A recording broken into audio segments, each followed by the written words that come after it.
بڑی پیاری کتاب ہے جنتی زیور.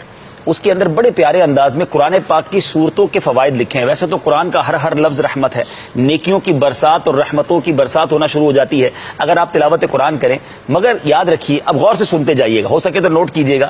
سورہ فاتحہ 100 مرتبہ پڑھ کر جو دعا مانگی جائے قبول ہوتی ہے. سورہ بقرہ سورہ فاتحہ کے بعد آئی. سورہ بقرہ کی تلاوت سے شیطان گھر سے بھاگ جاتا ہے. آیت الکرسی پڑھنے سے محتاجی دور ہوتی ہے. سورۃ الکہف کو ہمیشہ پڑھنے والا دجال کے فتنوں سے محفوظ رہے گا. والدین کی قبر پر ہر جمعہ سورہ یاسین کی تلاوت کرنے سے اس کے حروف کی تعداد کے برابر ان کے گناہ بخش دیے جاتے ہیں. والدین کی گناہ بخش دیے جائیں گے جتنے یاسین شریف کے حروف ہیں. سورہ الدخان پڑھنے سے مشکل دور ہوتی ہے. اور جو قریب المرگ ہو, یعنی آخری وقت کسی کا چل رہا ہو, سورہ الجاثیہ کا دم کرنے سے اس کا خاتمہ بالخیر ہو. اچھا, سورہ حجرات کا پڑھنا اور دم کر کے پینا, سورہ حجرات کا پڑھنا اور دم کر کے پینا گھر میں خیر و برکت کے لیے مفید ہے. سورہ قاف پڑھنے سے, ہو سکتا ہے مجھے کچھ باغ والے کسان بھائی بھی سن رہے ہو تو سنیے, سورہ قاف پڑھنے سے باغ میں پھلوں کی کثرت ہوتی ہے. سورہ رحمان 11 بار پڑھنے سے تمام مقاصد پورے ہوتے ہیں. سورہ واقعہ جو شخص روزانہ پڑھے گا اس کو کبھی فاقہ نہ ہوگا. سورہ ملک کو ہر رات میں پڑھنے والا عذاب قبر سے محفوظ رہے گا. سورہ مزمل کو 11 بار پڑھنے سے ہر مشکل آسان ہو جاتی ہے. سورہ المدثر کو پڑھ کر حفظ قرآن کی دعا مانگنے سے قرآن کریم کا یاد کرنا آسان ہو جاتا ہے. اب جو حافظ ہو رہے ہیں یہ سورہ مدثر کو پڑھ کر حفظ قرآن کی دعا مانگے تو انشاءاللہ قرآن پاک پڑھنا آسان ہو جائے, یاد کرنا آسان ہو جائے گا. سورہ النازعات پڑھنے سے جاں کنی کی تکلیف نہیں ہوگی. سورہ الضحیٰ پڑھنے سے بھاگا ہوا آدمی واپس آ جائے گا. سورہ علم نشرہ کو جس مال پر پڑھ دیا جائے اس میں خوب برکت ہوگی. اچھا, سورہ التین جو ہے 3 مرتبہ پڑھنے سے اخلاق و کردار بہترین ہوتے ہیں. سورہ علق میں جوڑوں کے درد کا علاج ہے. چلے میرے بزرگ بھی سن لیں, سورہ علق پڑھتے رہا کریں, جوانوں کو بھی ہو رہا ہے. سورہ قدر, سبحان اللہ, کتنی آسان, جو صبح و شام پڑھے گا اللہ عز و جل اس کی عزت بڑھا دے گا. سورہ البینہ برس اور یرکان کا علاج ہے. سورہ زلزال 4تھائی قرآن کے برابر ہے.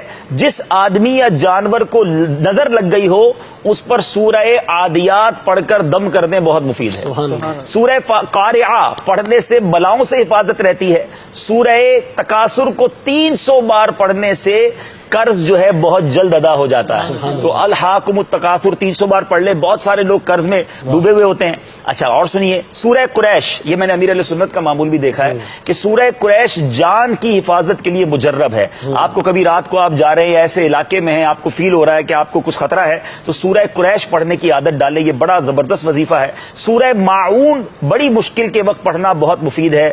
سورہ کوثر کی تلاوت سے بے اولاد صاحب اولاد ہو جاتا ہے. سورہ کافرون 4تھائی قرآن کے برابر ہے. سورہ اخلاص 1/3 قرآن کے برابر ہے اور اس کے بہت سے فضائل ہیں. اور سورہ فلق اور سورہ ناس سے جن و شیطان اور حاسدوں کے شر سے حفاظت رہتی ہے پورے قرآن کے. اچھا, اب میں آخری ایک اور بات بتا دیتا ہوں, اور بھی کوئی مشکل ہے نا, بڑا آسان وظیفہ آپ ابھی کر سکتے ہیں. وہ کیا ہے کہ پہلے قرآن پاک کے 14, یاد رکھیے فقہ حنفی کے مطابق ہمارے حنفی فقہ میں 14 آیات سجدہ ہے. تو آیات سجدہ 14 کی 14 ایک ہی مجلس میں اگر کوئی پڑھے اور پھر 14 سجدے کرے اور جو اللہ سے دعا مانگے جس مشکل میں ہے, اللہ کے کرم سے وہ دعا جو ہے قبول ہوتی ہے اور مشکل دور ہو جاتی ہے. ہاں, یہ یاد رہے کہ وہ کہاں ملیں گی 14 آیتیں, تو یہ بھی آسان طریقہ بتا دیتا ہوں. ویسے تو پورے قرآن میں تلاش کرنی پڑیں گی. امیر علیہ سنت کا بڑا پیارا رسالہ ہے تلاوت کی فضیلت, یہ آپ ڈاؤن لوڈ کر لیں مدنی چینل کی ویب سائٹ سے, یہ میرے پاس تو موجود ہے. اس میں یہ 14 آیتیں ایک طرف کر دی گئی ہیں. رسالہ کھول کے 14 آیتیں پڑھ لیں, 14 سجدے کر لیں اور پھر دعا مانگے. الحمدللہ میں نے بھی اس پر عمل کیا ہے اور یہ بڑا زبردست وظیفہ. ویسی دل مطمئن ہو جاتا ہے میں قرآن کے ذریعے دعا کر رہا ہوں.